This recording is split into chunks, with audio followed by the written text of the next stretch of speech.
Early in our relationship, my husband worked crazy work hours at the restaurant. He would be at work before sunup and wouldn't get home till midnight. It was hard. I missed him and I really wanted to spend time with him. So one day when I saw him, he said, "Hey honey, I'm gonna come home early tomorrow night. We could have some time together." I was so excited. I ran to the store. I bought all the ingredients for our favorite recipes, even made dessert. Came home, started cleaning, cooking, and I even got dressed up for him. The time came where he was supposed to be home. He's not home.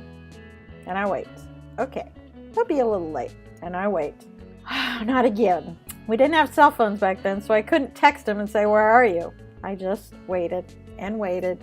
The more I waited, the more frustrated I became. I mean, come on, I'm spending more time alone now than I did when we were dating. Now, I know he has to work a lot, we need the money, but come on, I need time with him. I think he likes work more than me. I don't even know if he loves me anymore. Yes, that was all the crazy stuff going on in my head as I waited and waited. Well, he finally got home, and actually he did get home earlier than usual. So he comes to the door, and he's excited. He's ready to have a great night with me. And he opens the door, ready for me to lavish love upon him, tell him how great he is for coming home early. And instead, he gets a wife with attitude and anger. I'm banging pots around and I'm glaring at him like, "About time." Well, he reacted appropriately, and we started a fight. We started yelling at each other, and I have no idea what we yelled, but we were so angry. Went outside, took out his frustration on the washing machine. I can't imagine what our neighbors thought in our little duplex. And time went by. Finally, he came in, and I'm still seething with anger. And he came up to me point blank. He said, "Why are we fighting?" How dare he ask me that question? Come on, I'm angry. You're questioning my anger? Wait. I started to reflect on what I was thinking and why I was so angry. Thoughts I had were kind of ridiculous. He did do everything he could to get home early. He did get home early. Why are we fighting? I started to giggle. He started to giggle, and then we just laughed out loud. What the heck? Why are we fighting, and why are we so angry? As you can imagine, the night got much better after that. But we learned 20 years later why we got so upset with each other. We reread the book, The 5 Love Languages by Gary Chapman. We read this when we first got married, but kind of forgot about it. But when we picked it up again, we reflected on that fight and realized why we were fighting. My love language is quality time.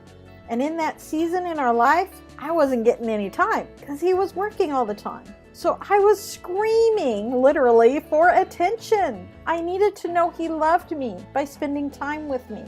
And on the flip side, my husband's love language is words of affirmation. He was expecting to come home, get all this great attention from me and encouragement. Instead, he got an angry wife. And we reacted to our hurt feelings, not to what was really happening.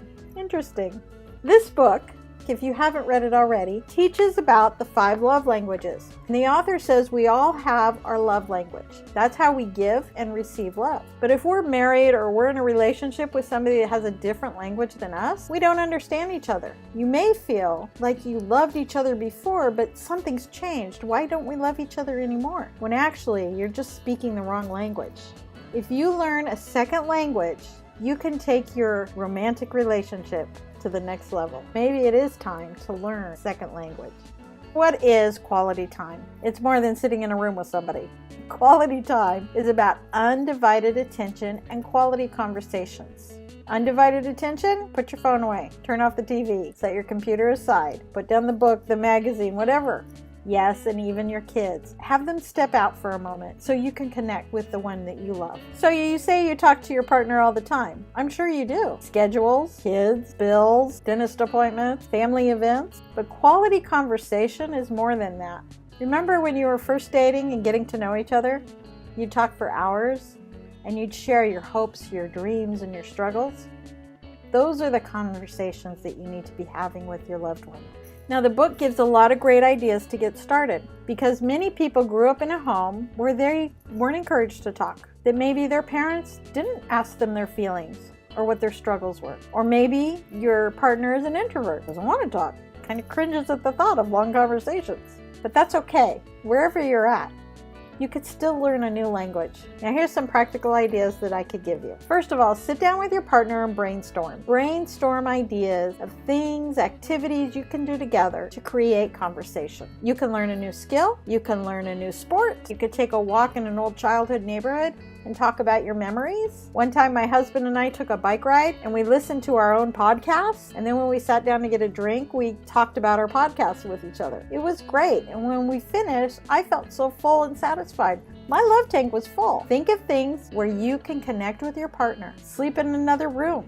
Go to a hotel, whatever your budget can afford. I have a friend who has 5 kids and no money, and she really wanted to spend a romantic evening with her husband, so she had to get creative. So rather than making a reservation at a restaurant and getting a babysitter for the kids, which she couldn't afford, she enlisted the help of her children, and they turned their living room into a fine dining experience. They decorated the room, they chose the music, they cooked the dinner and dessert, and she taught them how to serve the food. And then the kids figured out something they could do once mom and dad are eating, keep themselves busy and out of the way. Mom went and dressed up, dad came home, the children served them, and they had great conversation and great memories. Bonus, the kids learned the importance of the relationship between mom and dad. In the Bible, Hebrews 10:24, it says, "Let us think of ways to motivate one another to acts of love and good works." It is not a waste of time for you to sit down and think of ideas with your spouse or your partner of ways to create quality time with each other and quality conversations. If this is your partner's love language, their tank will fill up just doing this.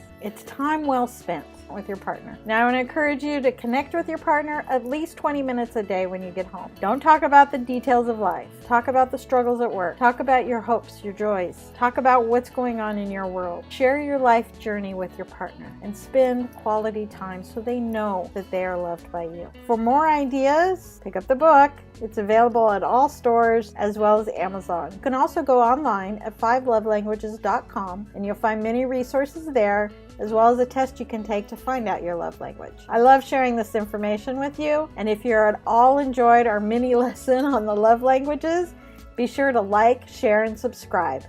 Next week, you will get a new lesson on a different love language. Maybe it'll be yours. Now, if you've come up with any great ideas or you have any memorable moments you've shared with your partner, please share them down below and spur on other people to help them spend quality time with their partner. Rekindle your passion with a good old conversation. Have a great day. Aloha and God bless.